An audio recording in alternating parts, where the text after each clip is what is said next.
Hello, and welcome to another episode of Five Alarm Task Force. I'm your host, Steve Green. Happy to be with you once again. We're happy to have you. My guests today are going to be Chief Dan Jones and Kelly Walsh. They have been with us before.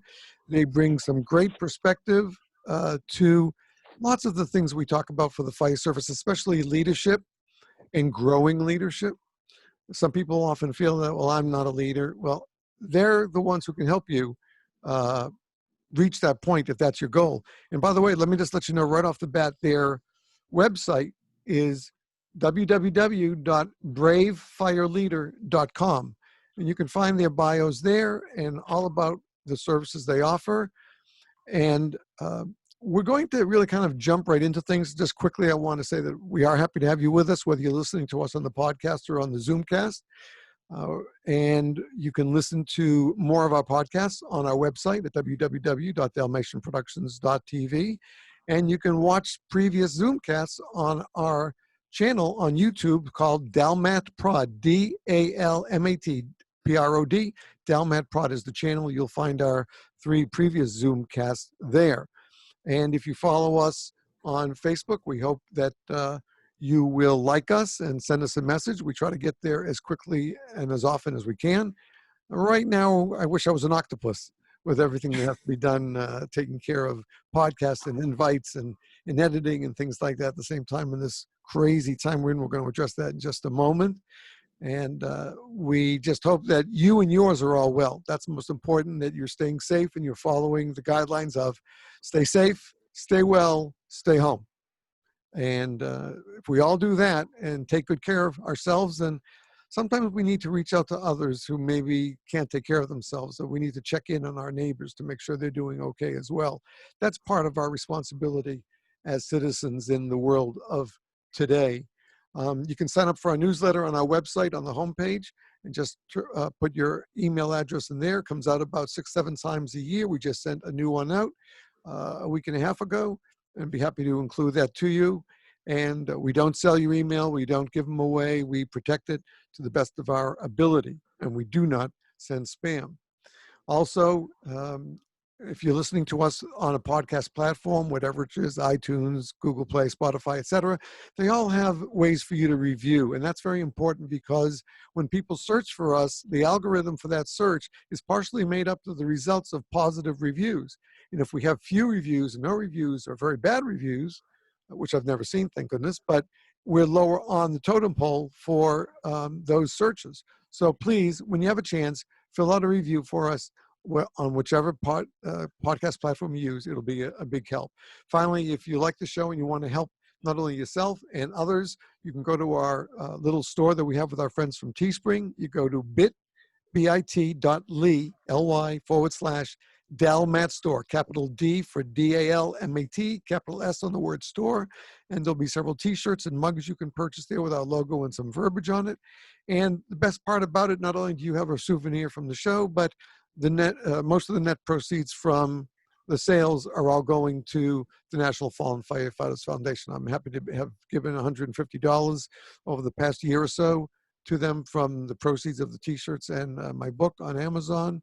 And it's something that's very important to me and to us. And since many of you know that we have created another foundation, which will be a nonprofit company, that's one of the things that we're going to support avidly, and that is our friends at the National Fallen Firefighters Foundation. And that's our business side. So I am happy to welcome our guests, Chief Dan Jones and Kelly Walsh. They are, as I said, they've been on the show before, but they bring a really fresh perspective to the concept of leadership, and especially for people who think, well, I may not have what it takes to be a leader. Sometimes, I've always said that sometimes a leader has to be treated like a seed that we plant. We put a little seed in some dirt, we make sure it has the nutrients in the water, and we watch it grow and it buds. And suddenly you have that little green stem, and then you take care of it more. And I think we can cultivate leaders if we're good leaders ourselves who will come up behind us and take over when we're gone. So Kelly and Chief, it's a pleasure to welcome you to the show again. Thank you for reaching out to me with this idea of talking amongst this crazy upside down world that we're living in now. And, you know, a lot of people are in a panic. We don't know what's happening. The citizens are listening, this, that, another thing, this opinion, that opinion. And they're hearing one doctor say this and another doctor say that. And of course, caught in the middle are our first responders. All of our first responders, from our dispatchers to our firefighters, police, EMS people, our road rangers, our recovery operators. We're all caught in this tumultuous time that we've never faced before. We haven't seen it in 100 years. God willing, we won't see it for another 100, but somehow I don't think we're going to get that kind of latitude. But so in this crazy time, what do we suggest? How do we tell people, especially our people, our families, the first responder families? What do we tell them? How do they act and how do they react? Well, first of all, thanks for having us back, Steve. My pleasure. Kelly and I always enjoy our discussions with you. And this is a difficult time for leaders right now. This is a period of time when leaders are under an unbelievable amount of stress, particularly leaders in the emergency services and medical fields who are trying to adapt to a changing environment, a changing service demand, and it's difficult. And one of the things Kelly and I kind of tongue-in-cheek like to say is, in a crisis, how do you know you're in a crisis as a leader? Well, you know you're in a crisis when everybody's looking at you and they're not making any suggestions. Because when things are more routine and they're just the usual, everybody has an idea about how we ought to do something. But when folks recognize that it's really bad, they look to their leaders and they want direction. They don't know what to do. They expect that the leader will be able to guide them through it. And so that's, as a leader, that's how you know. And I've actually seen that in practice during hurricane recovery and stuff, where people aren't making suggestions. They're just looking at the leader like, what do we do now, boss? So it's a difficult time. And one of the things we would say to a leader is, don't make it worse. Don't knee-jerk reaction. Don't make assumptions and do things that you can't back away from or change. Tough time for leaders, difficult time for leaders, a lot of stress, and a lot of unknown, dealing with unknowns. Difficult to get good information, difficult to understand where this is leading to. For our fire chiefs, police chiefs, EMS chiefs, medical directors, public health directors, they're the leaders we're looking to right now, and they are under a tremendous amount of pressure to try and get this right and understand where they need to guide us to. Right. So with that said, let's take a look at some of the problems and how we can deal with it. First of all, this is no business as usual. That's out the window. That's gone.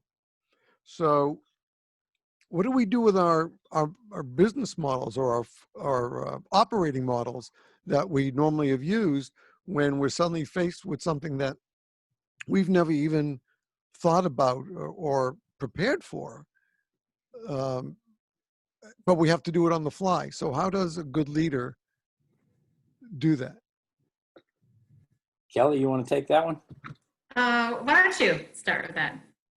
Well, one of the things we have to expect from leaders is they have to be willing to adapt. It's a different world right now. Business is not what it was in 2019 for most of our services. Whatever service model that you used in 2019 to deliver services, be it fire, EMS, public health, whatever, those models aren't working right now. So you've got to be willing to change. You've got to be willing to adapt your organization to that change. When we see something like this, where the environment, the very ground that we stand on is changing, the service demands are changing, the circumstances are changing, there are two outcomes for an organization. An organization that can adapt and come up with new models and new approaches they survive and they do well. Those organizations that can adapt, that don't come up with a new service delivery model, a new way to deal with this changing environment and circumstances, they're going to fail. And in emergency services, we don't have the luxury of failure. We can't have a fire sale and close up shop and go home. We can't file bankruptcy and liquidate and say it's over with. We've still got to provide services. So the leadership demands to adapt are great. And there's some neat, well, I don't want to say neat, that's a bad word. There are some unique examples of organizations that can adapt and those that don't, and what happens to them. And this is right out of some of our leadership programs that Kelly and I teach. Kelly, you want to explain what happens to organizations that can't adapt? Well, it's kind of, or you might cease to exist if organizations aren't really listening to their customers, seeing what they can get ahead on. Leadership in, across the board, it doesn't matter if it's private sector, public sector. An example Dan and I use when we teach is the example of Blockbuster video stores. And you might not think that relates to what you do, but stay with us for a minute. So Blockbuster videos, I don't know when the last time you were at a Blockbuster video. I'm not even sure how long they've been gone, quite a while. And but there used to be one on every corner, and everyone went and got their videos. And Blockbuster made the primary amount of their money on late fees. So they had, I don't remember the number now, but it was like $800 million a year was coming in late fees across the country. And so the gentleman who ultimately invented Netflix had gotten Titanic for his family and returned it a couple days late, and whatever, it turned out to be a $40 charge. And he was like, it's got to be a better way, right? So he developed, I often ask, well, what happened? And people say, well, streaming, that's why Blockbuster went away. That's not why Blockbuster went away. Blockbuster went away because the Netflix developer had didn't want to do it that way, came up with a way to house, warehouse and mail DVDs back and forth. And that became the model, the new model. And it was $7 a month or something. And it was not ever going to be more than that. You could use as many or as little as you wanted. And people loved it and they shifted.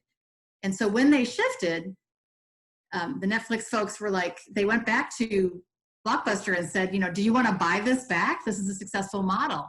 And they said, not really, we're good, thanks. And that was, obviously a tragic mistake.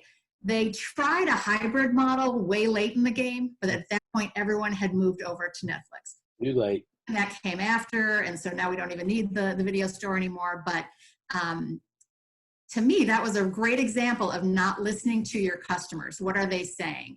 And not thinking that something you're successful in is ever going to go away. So what does it have to do with the fire department? It has, every organization is under those same rules. It's adapting, overcoming, looking for innovations. I think the post office is kind of having a really hard time. They've talked about it running out of money this year. And, who would have ever thought that we might not have a post office? We might not. And so I think fire departments have to recognize that it's our job too, to just be thinking about what else can we do differently? How can we be doing something more efficiently? And I think through this crisis we're in right now, we're seeing, Dan and I are talking to fire chiefs every day and hearing great creative things that are coming up that people are doing. There is no business as usual now. How do you get a call to a nursing home? Well, everything's different now. They may not want to let you in until they take your temperature and all these things that can impact response times. So we're having to get really creative and really shift our processes and our procedures with everything we're doing so that we can serve our core mission the best. Right. There's a tremendous amount of innovation going on. And those fire departments that are doing that are really, those are the leaders for our business right now. We've seen on the internet and in news models and things, there's fire departments that have designated certain units for COVID response, and they've set those units up in a special way to make them easy to decon and to make sure they've got the proper PPE. Departments that don't have PPE, we've seen. I saw a video the other day, a training video from Mesa Fire Department, where the primary care paramedic on a call is wearing their SCBA. You know, a year ago, who would have ever thought to wear SCBA while you're treating a patient on a medical call? I mean, that would have been considered rude and Sure. over the top. And yet, they don't have sufficient N95 masks and so forth to protect their personnel. So they're adapting. They're using what they have, their SCBA. We see reducing the number of people that enter a house and so forth. I saw a thing the other day from a police chief who put a thing out to their whole community saying, we apologize during this crisis, but police officers are no longer going to enter your house unless there's an emergency. They're going to ask you to step outside and talk to them, and they're going to stay 6 feet away so that there's no potential of them exposing you or you exposing them. Sure. Well, you know, that's a real change in service delivery and in our perceptions of how we do that.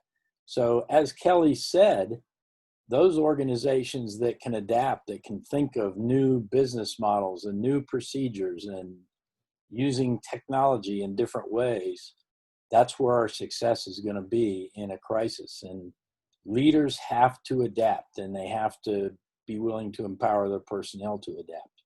All right. Well, that's a great lead into actually the next topic I want to bring up, which is with all this change and the danger that's involved within the pandemic, we have to deal with the emotions of crisis and change, which often is the formula for fear. How do good leaders deal with that? That is one of the biggest challenges I think that leaders are having right now. I mean, the tactical adaptations and that are evolving, and that can happen, but I think to recognize that your employees, everyone on your staff, is experiencing change and fear, and your communities are experiencing that, and people are at a really heightened state of anxiety. So one thing we can do about that, you know, so we want to be innovating, but quite honestly, our brain goes offline when we're in a heightened state of fear or stress, and we're not going to be innovating anything. So one thing we want to do is we want to understand how the brain works. And, you know, this is a whole emotional brain teachings that exist out there. There's quite a lot to know, but the simple version is that, you know, we have the limbic system is our emotional brain. When we're in a very heightened state of stress, anxiety, fear, our limbic brain and how to acknowledge, you know, we need to understand that limbic brain and how to overcome it. So what are people doing? So they're fearful. They're going to react just like our primitive brain did with fight, flight, freeze. They might fold. And so you're expecting reactions from people that used to give them in a certain way, but in a crisis, all bets are off. Everything's different. So you can't just rely on your same old leadership techniques for every person, because things are different. So the person, you didn't really have to, you know, guide them very much. They were good on their own. They were independent. You know, that person might go into a freeze or a fold mode, and they might not be able to make forward steps. You might need to coach them more. So kind of a whole bunch of things happen. So your emotional brain is on high, your primitive brain, and this primitive brain is how humans developed their survival mechanisms. So it's very deep embedded into our brain. People may act differently than usual. Someone who's normally calm may snap at you, same with a patient. Someone who's usually independent, like I said, and competent may need step-by-step instructions because they're frozen. They say that your IQ can actually drop when you're in a high state of stress. And I think what that means is that your prefrontal cortex, it's basically like your computer went offline or went off the internet. It just can't retrieve that information anymore. I know that feeling. So they might forget steps for something they know very well, like the incident command system or something like that. So just kind of recognize that this is real and that people's emotions and feelings, even the fact that they have to go home and decon at home and not bring germs to their family or their kids, that's very frightening for people. So there's parts of your brain that can reason, and in a crisis, there's parts of your brain that cannot.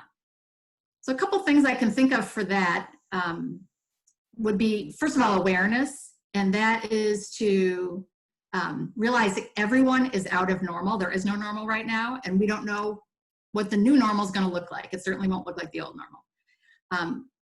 The reactions people are having can really impede their thinking. So the more calm we can help them be, the more predictable we can make things, will help them have some of those ideas and innovations in a better way, because when people are not thinking, they're not innovating. So awareness is key, understanding that you may see people in very reactive states. So what can you do? One thing would be to check in.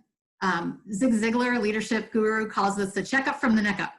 So have a checkup from the neck up at the beginning and the end of every shift. And the checkup from the neck up can be as simple as this, or you may have a better way to do it. It's up to you. But you could have a scale from 1 to 5. You could write this out and laminate it, or you could, just verbally do it, however. And 1 could be, somebody's mood could be, I'm happy despite circumstances. 2 might be, I feel balanced despite the circumstances. 3 might be, I feel anxious. 4 might be, I feel fearful and stressed. And 5 might be, I'm completely stressed out. And you might just do a check-in with your group, whoever that is, if it's a, public education group, or if it's your crew, whoever, and just find out where everybody is, because things are changing dramatically, and knowing that is great help. If people are like, okay, I'm doing okay, I'm level despite the circumstances, that's good. And they could be, the same person could be different every time they're coming to work. It just depends on what's going on. But if you have people who are 4s and 5s who are feeling really stressful and really stressed out, maybe put something in place to talk to that person, to get them some resources, to find out what's going on in other areas of their life in order to bring some order to it. Out of chaos comes order, always. But the more we can guide it to getting to a more orderly place and help people feel cared for, that's really going to take them a long way. And then a third strategy I would say would be just to help reframe. So we can rewire our brain, that's the good news, and that instead of, if people are all in this coffee and complaining moment of, isn't this awful, we're all going to die, we could look at it and say, well, what if we said, this is challenging and we'll overcome? What if that became our new mantra?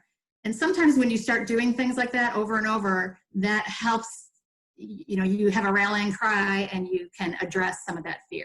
Those are a couple of strategies to kind of address that fearfulness, but it's really important just to recognize that it's there.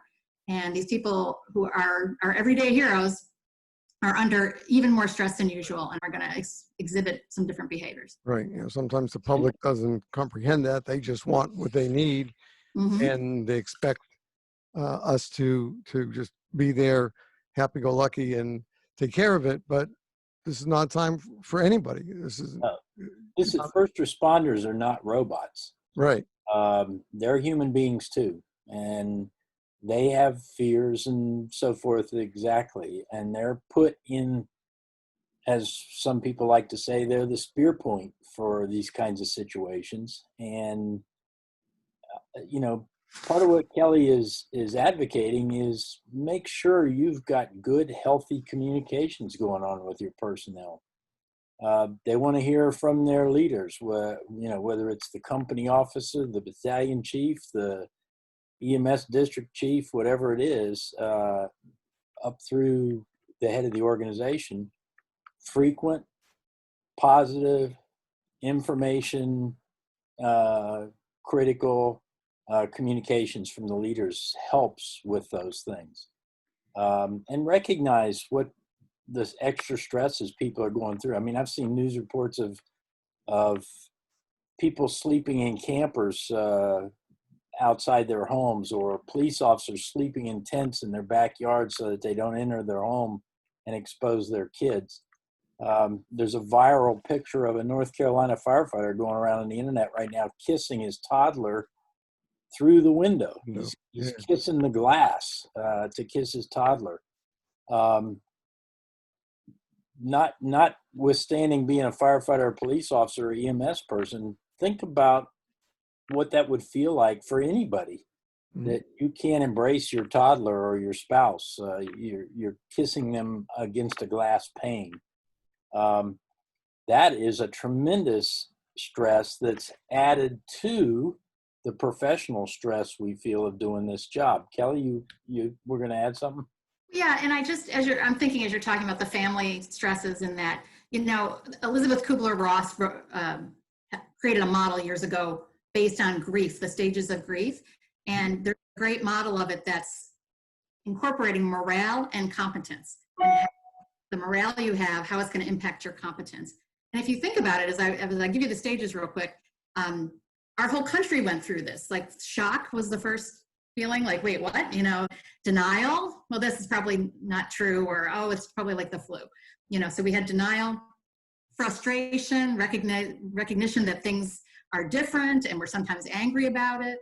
Now we have to stay home. There's all these things that happen. Well, everybody else stays home and I have to go out in it and help people. That's not fair. I didn't sign up for that. Depression these are all in a row. Depression is the next one, a low mood, a lack of energy. Then experiment, initially engaging with the new situation. We talked about some of the innovations people are having to come up with. Decision, learning how to work in the new situation and feeling more positive, and then ultimately acceptance and integration. Now, I just throw that in because like with grief, any big change like this, it isn't a linear thing. You don't go from step A to step Z. You might be in decision, you might be feeling good, and then you might drop right back to denial and frustration.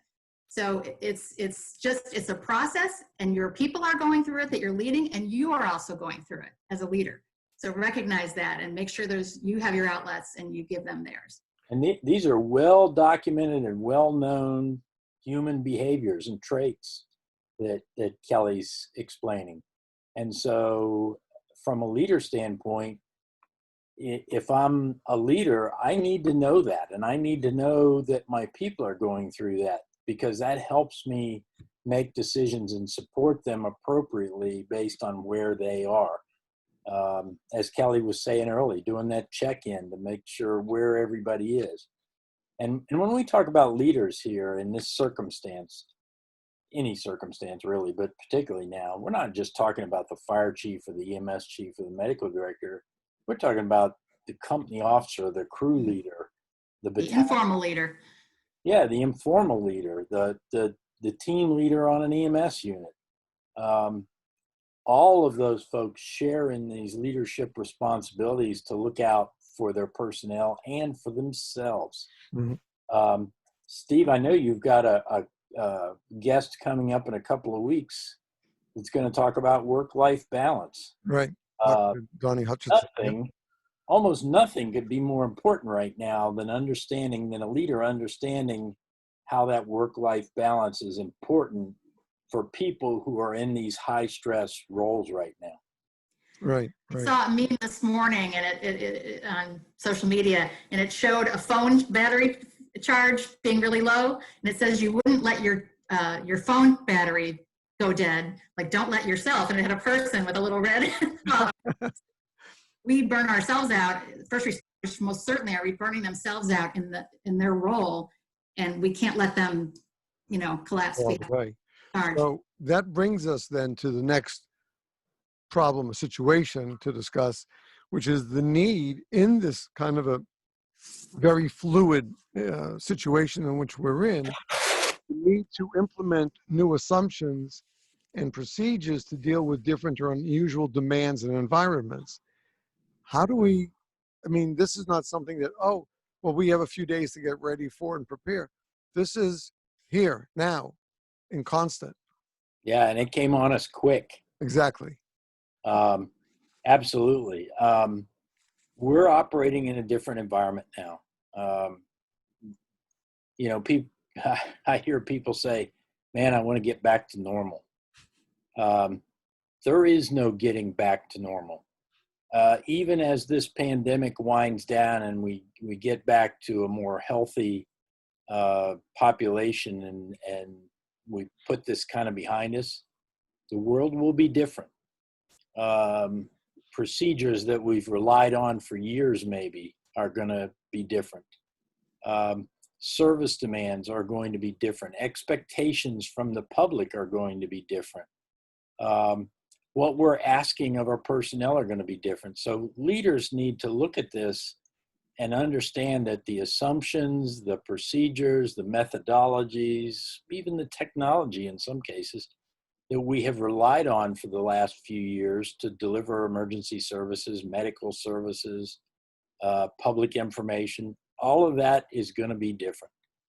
And you've got to adapt. We were talking earlier offline about some of the things we've seen in fire departments that they're adapting to, changing shift schedules to allow people more time off and away from the exposure potential, changing the way we set up units for response. You know, a fire department that has designated certain rescue units as COVID units, and they've taken other equipment off of them that's not necessary, and they've set those units up to make them easy to decon and turn over calls quickly. Fire departments that are using alternative ways of PPE, procedures that change. I was talking to a fire chief colleague in Connecticut the other day, and he was saying he's having to actually write different standard operating guidelines almost every day and put them out. And when personnel come on shift, they know they've got to review new guidelines each day of how they're going to operate that day. Well, you know, that's incredible to ask our personnel to be able to adapt that quickly. Training has to be part of this. We have to understand that we just can't change procedures, technologies, and methodologies and throw it at our people and expect them to adapt to it. There has to be a training element that's part of that. Can we train the way we always have, where we gather groups in classrooms and train? No, we can't. Kelly and I have experienced this personally. You know, we've been traveling around the country for the last 5 years delivering classes to groups of 30, 40, 50 people at a time. Well, that's not social distancing. So now we have to adapt. We've got to deliver our programs online or through a cohort system where personnel go through it as a group, go through the training and the leadership training, but they're doing it online, and we're doing it live using things like you're using, Zoom and so forth. So we're having it together and apart at the same time. Yeah. So we're having to adapt to new training methodologies. I suspect fire departments have to do that as well. You know, they're going to be doing training with Zoom so that people in every fire station are looking at a training program or getting trained, but they're not going out to the training division to do it. They're doing it right in their fire station in a small group with support electronically from the training division or from the fire chief or whoever. And there's, oh, sorry. Go ahead, Kelly. I was just going to say that, you know, the creativity may evolve also from, you know, we might have a squeeze in budgets next year. We probably will. There's, you know, things like that. And so, you know, I worked with someone years ago and he used to say, you know, I basically to design a station, he said, I don't need creativity to design a $5 million station. That's easy. I need creativity to refurbish with a $100,000 budget, a current one. So it's that kind of thinking that, you know, yeah, if everything's unlimited, it's easy to do. If it isn't, you know, how do we still keep the most important things in place and do it differently? Right. You know, even just online training, like he's talking, well, that saves travel and backfilling and things like that. So just looking for new ways to do old things or to do new things. Right. Yeah, and some of the fire chiefs that Kelly and I have been talking to recently, they already know they're looking at 10, 15, 20% budget cuts for next year already because of what's happening with COVID and the demands on the system and the personnel and all. I can tell you as a former fire chief who had to occasionally endure cuts of 5 or 6%, how painful that was. You know, a 20% cut, there's just not that much space in a fire department budget to take a 20% cut without talking about positions, staffing, apparatus, those types of things. Well, we got enough stress with COVID. Now we're going to throw in and say to the fire chief, next year you got 15 or 20% less resources. Deal with it. Um, where are we going to end up? How are we going to deliver our services? How we not only need to be innovative and look at how we're dealing with this demand right now, we need to be thinking down the road where we go from here. Very true. Kelly and I were talking to Dennis Compton, the president of the National Fallen Firefighters Association, and also the former fire chief in Mesa the other day. And Dennis said, from his perspective, fire chiefs need to be thinking about 2 years out, not 6 or 9 months out of where we're going to be as this winds down. He's saying that we're going to be feeling the effects and dealing with the change of this for 2 to 3 years. Well, that's pretty significant to ask, where are we going to be? And I'm not sure anybody has those answers. No, and as we also mentioned off air, that we go to our good friend Chief Dennis Rubin and say, hey, when you were at that Wing Spread 6 conference in Wisconsin a couple of years ago, did anybody talk about pandemics? And I don't think it came up there. Stephen, I've got a copy of the report. It didn't. The word is not in there. Nope. Exactly. All right, we're going to take a quick break here. It will be in Wing Spread 7. Oh, I'm gearing up to that already. I'm glad I have my connection with Chief Rubin for so many years. He's been such a strong supporter of the show, and I really appreciate it for him. But he, after it was published, he shared it with me, and it was fascinating reading. If I can tell every firefighter out there, if you've never had the chance to read a wing spread report, and remember, they're only every 10 years, right? Which might have to need change after this. And maybe we have to bring it down to maybe 5 years based on what you just said, Chief, that Chief Compton said we can only maybe look 2 or 3, we may have to look 2 or 3 years ahead. So maybe a wing spread 5-year conference might be a mini conference, for lack of a better. Yeah, and based on what's happened, we may need a wing spread next year. That's a good point. That's very true. So we're going to be back with our guests, Chief Dan Jones and Kelly Walsh. And when we come back, we're going to talk about a couple of really important topics, especially for today. And that's rumors and misinformation or disinformation and unclear direction. So we'll be right back right after these words. Please stay tuned. And welcome back to this episode of 5 Alarm Task Force. I'm your host, Steve Green, and with me today are 2 wonderful returning guests, great supporters of the show, and that is Chief Dan Jones, the former chief in Chapel Hill, North Carolina. And we probably said that at the beginning, but most of you don't know, Chapel Hill is kind of like the home of UNC Chapel Hill, the University of North Carolina at Chapel Hill. So it's a very big campus. Go Heels. I'm sorry? Go Heels. Go Heels, right. And big campus, yeah, big area that he protected, their chief, and his associate, Kelly Walsh.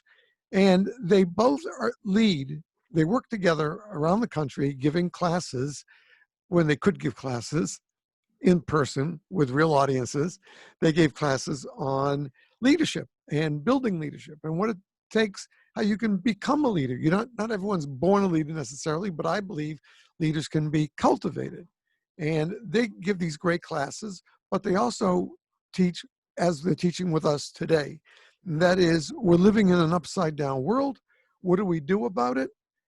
And how do we, as the professionals that people are looking to, non-political people that the populace is looking to, how do we deal with this? Not just for them. How do we deal with it on our own side? As leaders or as participants, as firefighters, whether you're a snot-nosed, belly-crawling nozzle jockey like I used to be, or you're a line officer, or you're a chief officer, or battalion chief, or higher, or chief of department. This is not the world we had on December 1st. Not the world we looked for in 2020, what was going to bring us. We're totally different time. So in this segment, we're going to talk with them about first, probably, actually, for those of us, many of us have decided not to watch the news anymore because we don't know, is the news right? Is it wrong? This is one side, this is the other. So what do we do in this? You know, we've talked about misinformation, disinformation in public life for a long time. This is not a new topic, but in this day of our upside down world with the pandemic, how do we deal with rumors and both misinformation and disinformation? Because those two both exist today. Kelly, you want to start with this? Yeah, so, you know, I worked for 10 years as the human resources business partner to the Mesa Fire Department. So, and not that fire departments, yours probably doesn't have any rumor mill issues, but a lot of departments have a lot of rumor-driven things that are happening. And I worked in private sector for 10 years as well, or more than 10 years. And so this is just a really common organizational thing, to have rumors flying all the time anyway. So then add to it, you know, a pandemic and fear, and people are getting concerned, and people are getting bits of news from different places. So it's just something that's been happening, and it's going to happen, you know, on steroids right now while everything's so upside down. So what's more critical than ever is having a really clear communication plan. So Dan and I talk a lot about communication in our training, and there's two kinds of communication. There's interpersonal, so that's how we speak to each other, a very important topic, but I'm going to focus a little bit here on organizational communication, because if it's handled well, you're gonna be the rumor mill, and you're gonna squash some of the rumors that are happening out in your field. So having a communication plan, and actually my last two blogs on our bravefireleader.com blog address this issue and have two tools in there that are free downloads that you can use as models for this. But good leaders recognize that a lot of information comes through informal channels. So the more predictable the communications can be, and the content and the flow of communication is good, the more you're going to reduce people's reliance on the rumor mill. And a great exercise is to kind of look and say, well, what are we doing in our fire department? Is it, you know, what kind of staff meetings do we have? What kind of newsletters, information go out in our email? And then during a crisis, you might need to tighten those up and have them more often. But if you have those tight, predictable communication methods, people are going to learn to rely on them and go to that for their primary information. Right.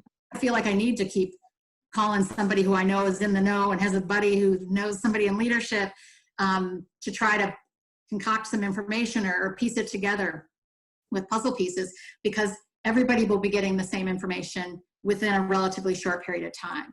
So really important to take a look at what kind of meetings and communication methods you're using, and then what's the intended audience for those, and then, you know, what's the medium. Okay, the tailboard conversations are for this audience and this information, and then stay consistent with that. So it's going to be better for all if we can do that. So there have been studies that show that most employees have a tendency to believe their direct supervisor the most. So knowing that, you know, it's important sometimes for the leaders, the chief, to make a speech, make a statement. That's important. But how that information is disseminated through the organization is critical. So we all know, we learned when we were little kids, the telephone game, how, you know, sometimes you pass a story through a bunch of people and it's not even close to what it started to be. So how do we tighten up that communication? So what you want to think about is when important information, changes in policy, procedures, things that are going to affect them today happen, that it's cascaded really well through the organization. So if it starts at the chief's office, how is that communicated to the next level, the assistants and the deputy chiefs? How is that communicated to the battalion chiefs and down to the company officers? And even if they hear it from a leader first, you want to make sure that everyone's hearing it from their leader as well. they're more likely to be believed. I've seen this work in really serious problems, issues, big layoffs. I've seen it work where if you communicate really well and stick to those communications and keep those talking points the same, that people will actually stop a rumor monger. They'll be like, no, that didn't happen. When we had a big layoff, there were rumors that people were being marched to the door by security and sent away, and it wasn't happening. And people started correcting the rumor mill and saying, that didn't happen. I just talked to him, he was fine.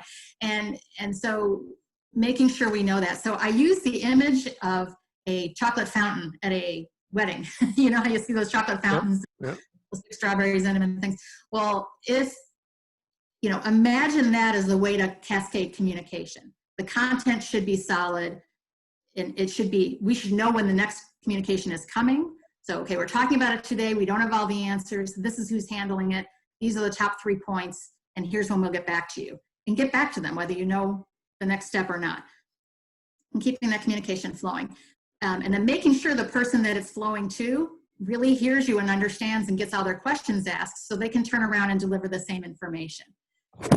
Freelancers at a time like this. If people are freelancing in the middle and saying, well, I kind of heard this, I don't really agree with it, let me tell you what I think you should do, then you're losing your communication. So if you think about those chocolate fountains and when little kids at weddings stick their fingers in, you know, and then that reminds me of how rumors get started sometimes. You know, germs can get into the chocolate then, and as it's flowing through, somebody's saying something that isn't true, and that starts to become the story. So the more pure we can keep the communication from the top to the bottom, the less likely it's going to become toxic, going to go into separate, you know, separate fountains or separate little divisions of flow, and we're going to be able to really give good information solidly. So that's, you know, a clean trip from the top to the bottom is what we want with information. And like I said, my blog has some free tools on that I can send to you, Steve, in case you want to post them somewhere. And again, bravefirefighter.com. Brave Fire Leader. Bravefireleader.com is their website. And I really urge you to go there. Definitely worthwhile.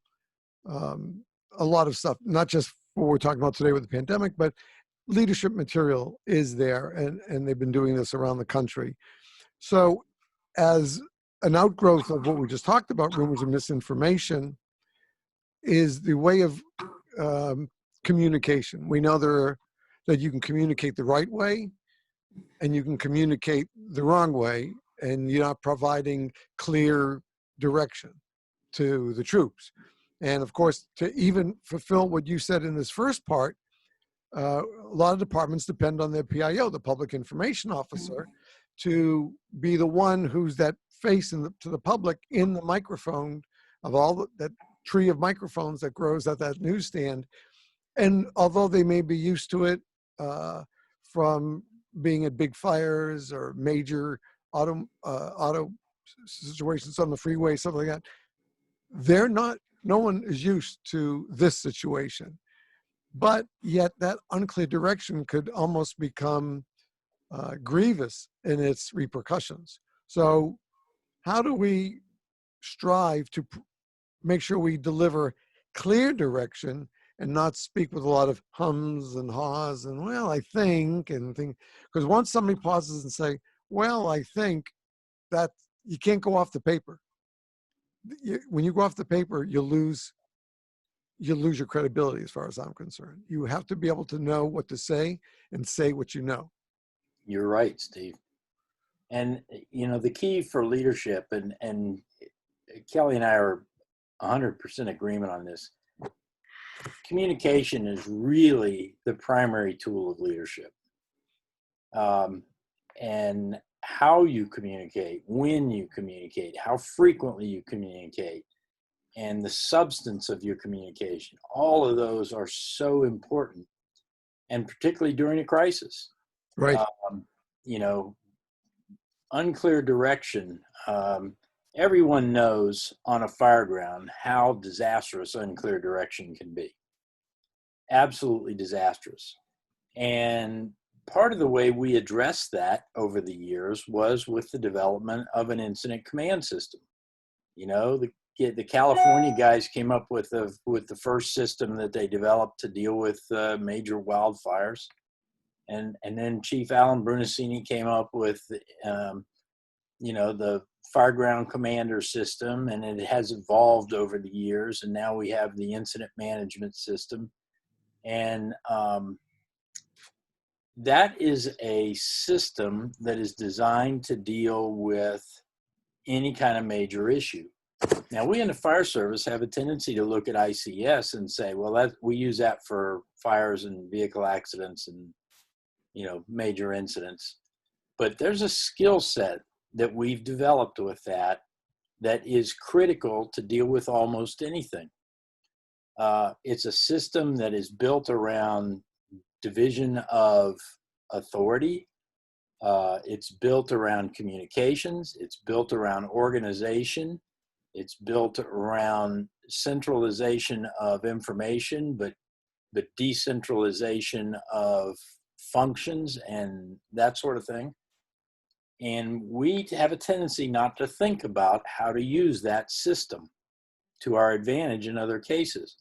One of the things that Kelly has taught me over the years is that in the private sector, they would kill if their junior executives, plant managers, supervisors, vice presidents, corporate vice presidents, division heads could function like we train fire officers to function. We have a system where we can respond to an almost unknown situation with questionable data, information, and so forth. Devise a plan, evaluate what we're looking at and facing, devise a plan, start to implement it, have a communication system in place, different functions of different people arriving, sometimes from even different organizations, different fire departments, law enforcement, EMS, and yet they understand the role they're going to undertake, and this whole thing functions to solve the issue or to mitigate a situation. We apply it in situations like hurricanes and earthquakes and special events, football games. There's my fire department and other fire departments use incident management system to manage special events, street fairs, major concerts and festivals and so forth. Okay, so we have this system and we have everybody trained in this system. We're facing a new crisis, coronavirus, COVID-19. Let's think about how we use our incident management system to deal with this. There's different elements to this that we've got to adjust our response procedures, our methodologies. We've got to address our supply chain so that we have proper PPE and equipment to deal with this. We have to make sure that we've communicated to our staff and our personnel the changing procedures and so forth that are going on, what the overall strategy is going to be. That's the incident management system. We have this skill set that we sometimes don't use.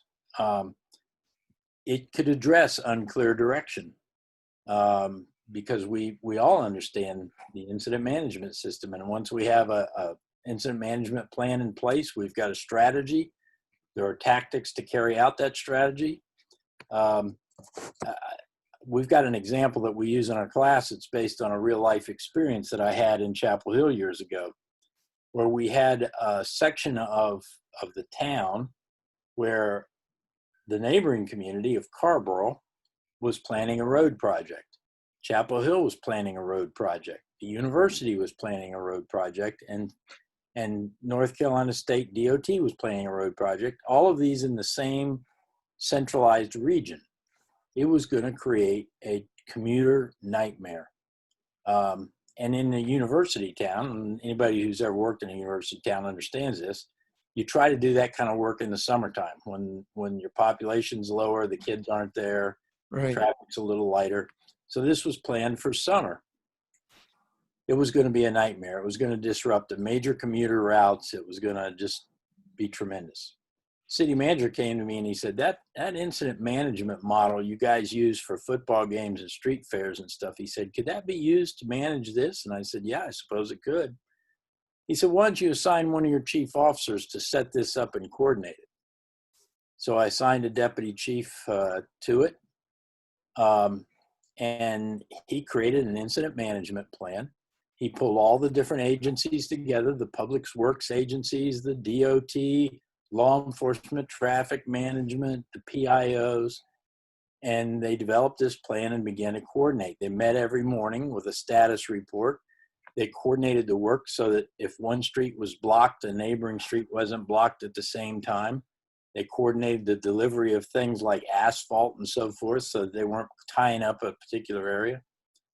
And the deputy chief coordinated all of this. Now, you tell me what a deputy fire chief knows about road construction.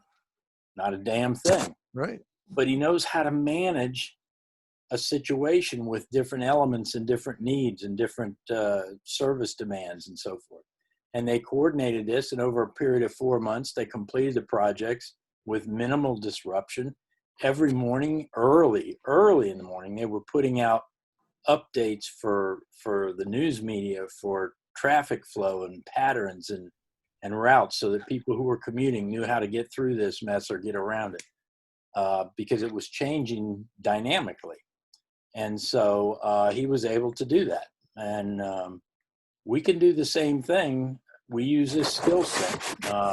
And so we would encourage leaders to think about, as you're dealing with the changing environment in your community, the changing demands that coronavirus has placed on our EMS, on fire rescue, on our medical services.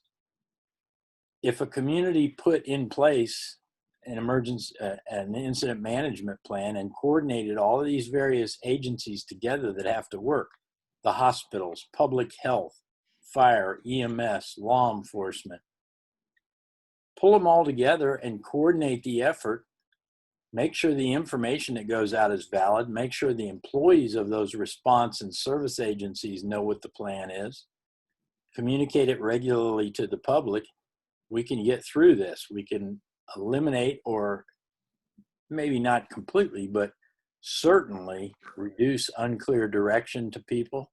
We can eliminate some fears. We can help people understand what's going on, why decisions are being made, and use this system. And as Kelly said, the private sector would kill for this skill set. So here we have a great opportunity. Let's look at it that way. This is a great opportunity to demonstrate this skill set that emergency services has that can be applied in a community-wide, or even a region, to set direction, manage resources, change methodologies and procedures, address public expectations, the whole 9 yards that we can accomplish with an emergency management system. That's really a great example of the road work, because I don't think any driver really has given any thought of how those sort of things are set up, other than, why am I sitting here in traffic? That's all they can consider. Right. They don't think about the work, and why do I have to take this detour? Well, this detour, if you play it out, is going to let you get to your destination within probably 5 minutes of your wanted arrival time, as opposed to 25 minutes after your wanted arrival time, because we organized it just for that case to help you get from point A to point B as quickly as possible, and yet let the work be done at the same time. Yeah, and the public frequently doesn't care how it's done. Right. They want to feel safe. They want to feel that the agencies are doing the right things to look out for them. They want it to be efficient. Look at the major complaints that are going on right now about COVID testing. Right. How do we get testing? Where can we get testing? Are there enough tests? There's a joke going around on the internet about, if you really want to make COVID testing efficient, give it to the people at Chick-fil-A, because they've adapted their delivery system to be so fast. I mean, you can go through a drive-through at a Chick-fil-A quicker than you can go through drive-through anywhere in the country of other service providers. Right. Well, there's a good example of a company that has adapted a system to make it easier for their customers and to make people feel better about it, which is what Kelly was talking about earlier about, you know, meeting the needs of our customers, our you know, our service delivery clients, as Chief Bernasini used to say, keeping Mrs. Smith happy. Right. Keep this. Our job is to take care of Mrs. Smith on her worst possible day, That's even right. if that day is her kitten is up a tree. And a lot of people are having bad days right now. So that's our mission, is to help people through this. And Exactly. we have a system that we could use to do that. Right. All right. We're going to take a quick break here, folks. And when we come back, we're going to wrap this up. I would like to say with a nice little bow, but because if you're listening to this, you're either well involved as emergency service provider or connector, or somebody brought you into this, or you might be a civilian, a buff who likes to follow fire stuff, but you've been in toss and turmoil in this time too. And in our final segment, we're going to talk about how do we get back to some level of normal, both our service providers, in this particular case, our emergency service providers, and us as people, because every one of them, every one of your firefighters, paramedics, law enforcement officers, dispatchers, recovery tow operators, road rangers, medical directors, nurses, doctors, therapists, everybody, they don't live alone in this world. They're all with other family and friends. How do we deal with that as we try to get back to normal? So we'll be right back with my guests, Chief Dan Jones and Kelly Walsh, right after these words. Please stay tuned. And we're back with this episode of 5 Alarm Task Force and my guests, Chief Dan Jones and Kelly Walsh. And we've been talking about the concept of problems and ways of looking at solutions in this upside down world that we're living in now with the coronavirus pandemic. And now we're going to kind of close it up, and we're going to talk about the idea of, okay, things are getting better. We're flattening the curve. We're beginning to open up with my fingers slowly spots, and not thinking we're going to flick a light switch, because the last thing any of us want would be a spike because we've opened too soon and put all that pressure back on our emergency services and our medical people. None of us want that. So we're going to talk about how do we get back to some sort of normal. And Kelly, we'll start with you on this one. Yeah, Dan and I have a class in our crisis management, and people really need a go forward plan. People need a go forward plan. People need to, they want to know what's coming, what to expect, when will this be over, those sorts of things. It's not necessarily possible, but Dan and his colleagues, down in Florida, when they were working through a lot of disasters and hurricanes and a lot of big unknowns, kind of came up with a list. So Dan, why don't you just dive into your list? They came up with a great list that was very thorough. Maybe pull a couple of those items and this was suggest those for what the steps forward are. Yeah, this was a list that was put together following a series of disasters in Florida, that everything from a tornado hitting an elementary school to the Skyway Bridge falling. Sure. There was a variety of disasters that occurred over a period of just a few short years. And originally, the Coast Guard commander of Coast Guard Base St. Pete and the local chaplain and participant, he was a key member of the critical incident stress debriefings teams.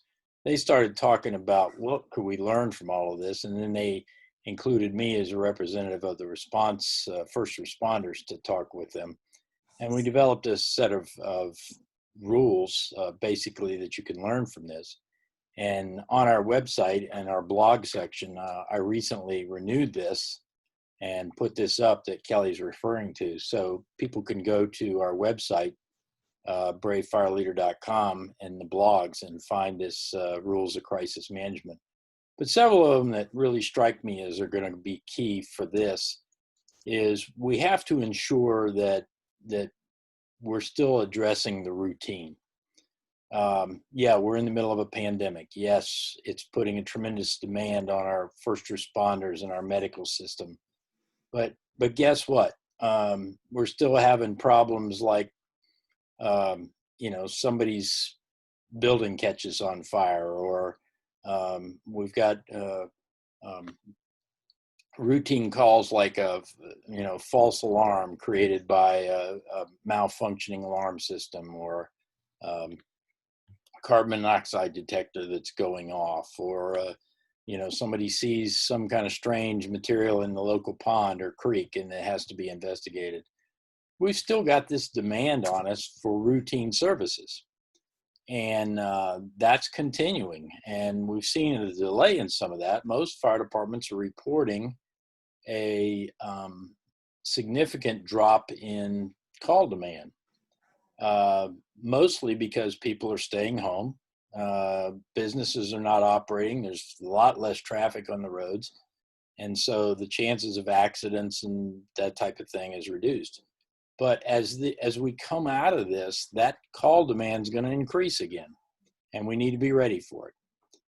So somebody needs to be thinking about that. We got to put somebody in charge of the routine. There's lessons to be learned from this. Another one of our rules is always, always, always pay attention and draw lessons out of any crisis or disaster that you go through. There are assumptions that we make about how things function, how things react, that changes.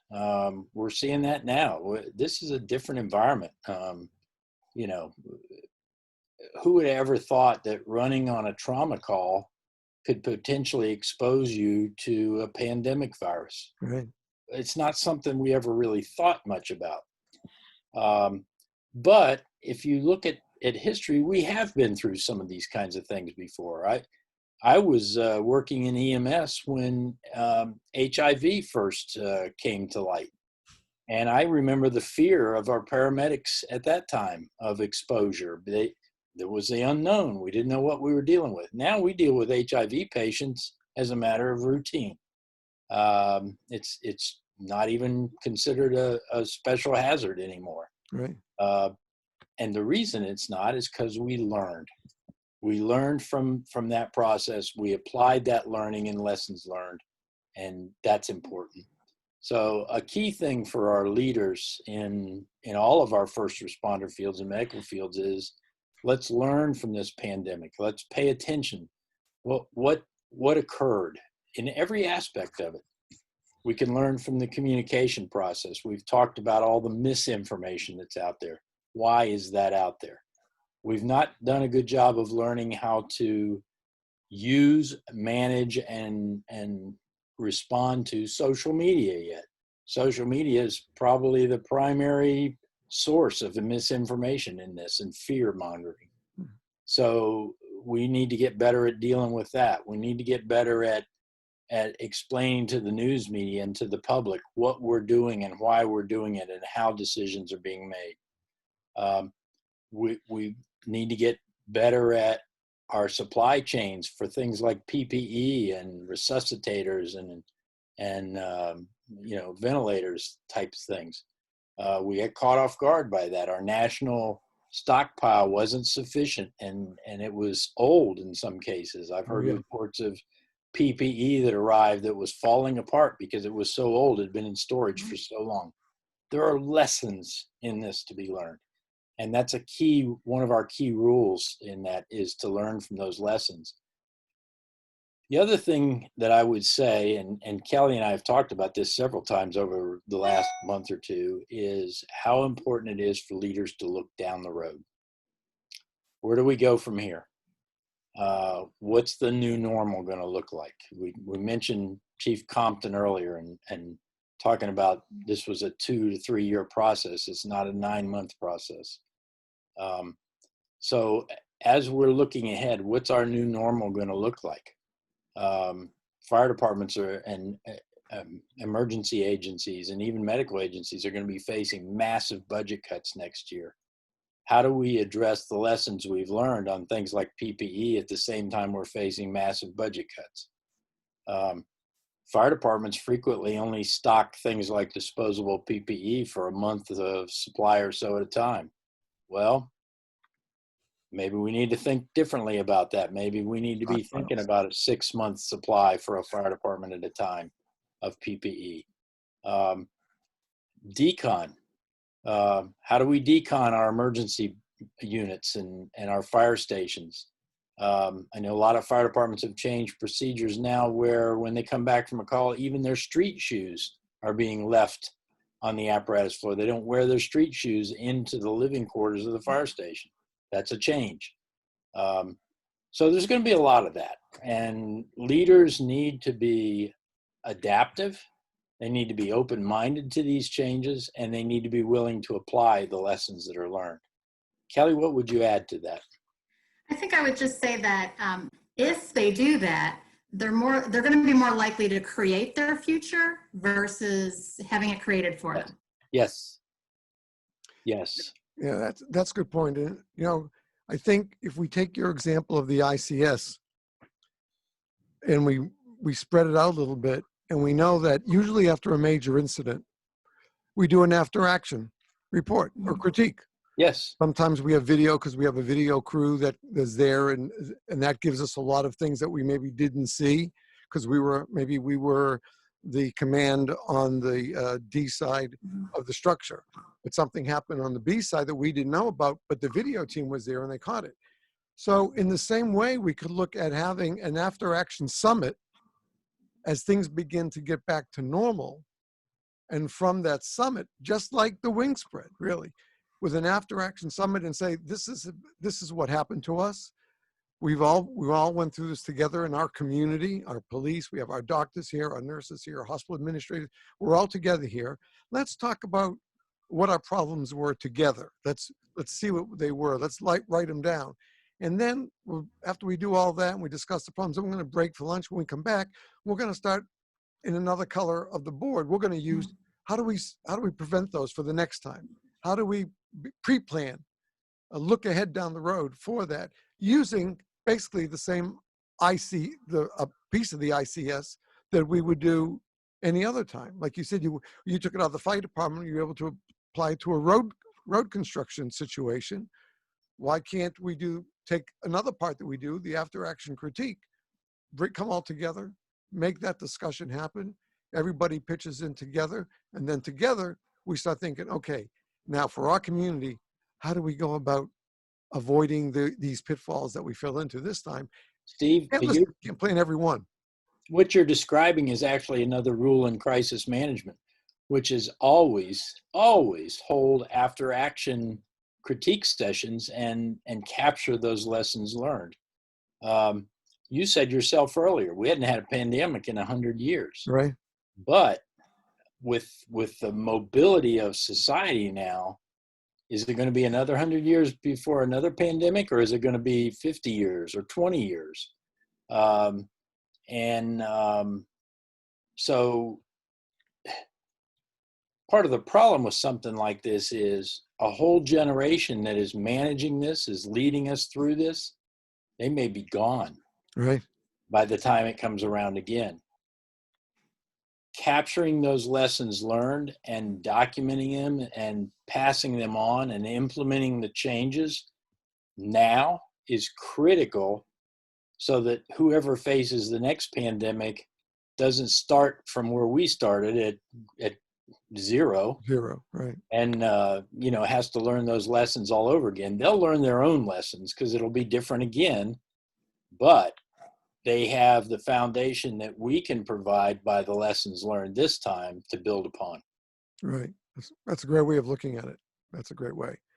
Well, to both of you, I say my sincere thanks. It was a great podcast. I thank you for reaching out to me to do it and agreeing to be on a Zoomcast as well with it. I think the message is clear. I think the message is concise. And I think the message is imperative that we still have a job to do. We come into this field knowing that we just can't easily abdicate our responsibilities as public servants in emergency services. Because if we do, there's very likely nobody else to fill that fill that void behind us, especially in a crisis situation. So I think you've really walked us through the ways we need to look at what's going on today, kind of help us muddle our way past the misinformation, past the rumors, and try to stay on a straight course of real information that can best serve both us, those who serve under us, and how we serve the public. Because that's the most important thing that we do, is our service to the public. And that's what we need, is a clear way to guide us, a good bright light to guide us through somewhat darker times, to help us continue that job, keep ourselves as safe as possible. And, you know, we'll actually pause for a second to remember how many of our brothers and sisters we've lost to this pandemic.